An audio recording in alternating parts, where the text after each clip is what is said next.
the center of the world.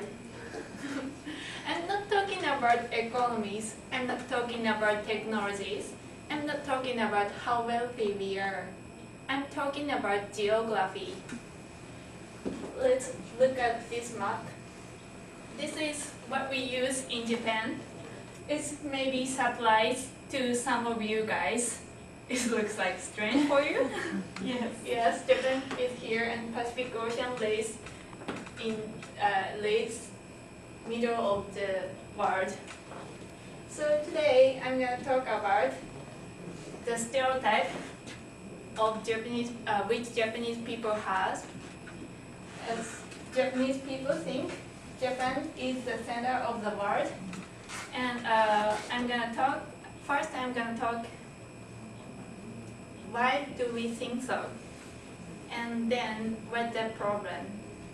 And finally, I'm going to give you my opinion about how to solve this problem. So first, why do Japanese people think Japan is the center of the world? In a single word, education. But I never mean we are told Japan is the center of the world by teacher. But we learn history, geography, literature, and international affairs, politics, and economics. Every subject based on this map. So it at minimum 9 years. At maximum is from elementary school to graduate school. So it's enough time to having an image of this is the authentic world map. So now you see why Japanese people think Japan is the center of the world. Then I'm going to talk about what is the problem with this map. Because there are mainly two problems. First is it makes us confused, especially when we talking about world affairs. And second, it's minor. So when I learn stock market between Europe and North America, between Europe and North America, but my teacher used this map and she explained the stock market between Europe and North America based on this map. Isn't it silly? And how far they are, and it looks like they do a business in such a far distance. And so it makes us confused. Some Japanese still believes London and New York is so far. Why can't we use this one?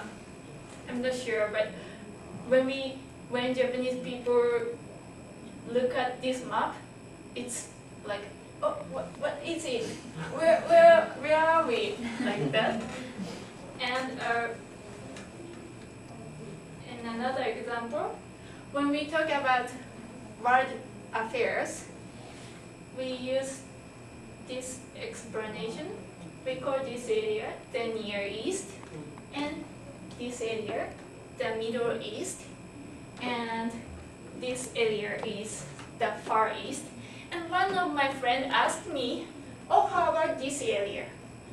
It's farther than the Far East. So she said, this is the farther east.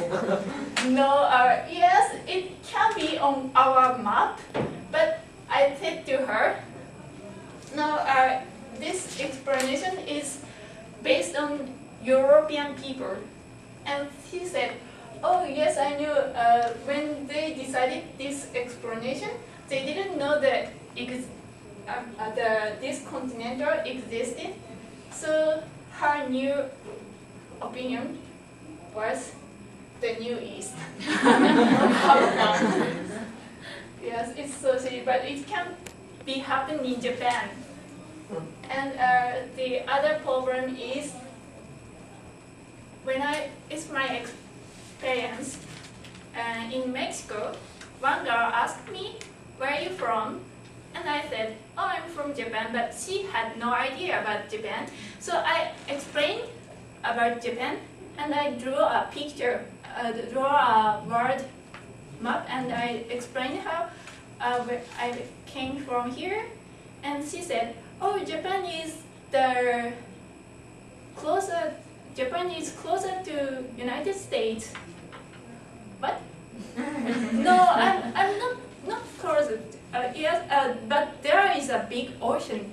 But you know, I draw like this map, and she thought this is America, Right. United States, and this one is Latin America, and this one is Eurasia, and this one is Africa. But I meant this one is Eurasia, and it's Japan, and this one is I forgot. This one is Africa, and America, Latin America. So I knew our map is minor, but unconsciously I drew this one. So now you know the problem is it makes us confused and it's minor. So how to solve this problem? I don't say we should do away with this map, but we have to accept this one also. Especially when we learn world history, Western literatures, and world affairs, then we should use this one, even in Japan. But also, we should use this one when we learn Asian history, Japanese literatures, and affairs of Asia.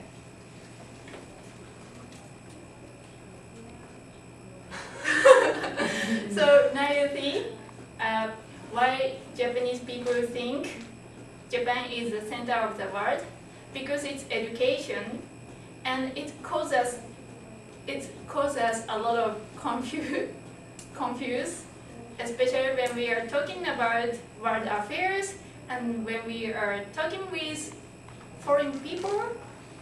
And how to solve it? We should change our education system. We should choose proper map for each subject. Thank you. Woo!